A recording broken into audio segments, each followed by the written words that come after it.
எனக்கு நிறைய வேலை இருக்கு, நான் ரொம்ப பிஸி. ஆரம்பிச்சுட்டான்டா, இவன் இம்சை இனிமே தாங்க முடியாதப்பா.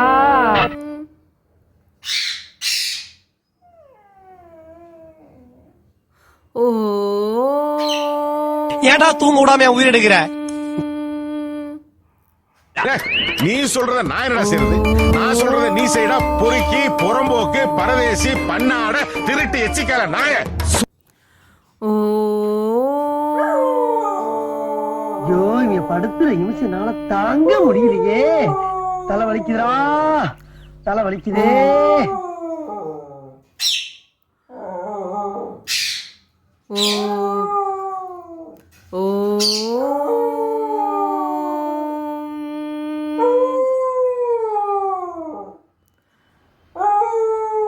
இன்னும் என்ன நீ பைத்தியக்காரனவே நினைச்சு நிக்கிறல்ல நீ?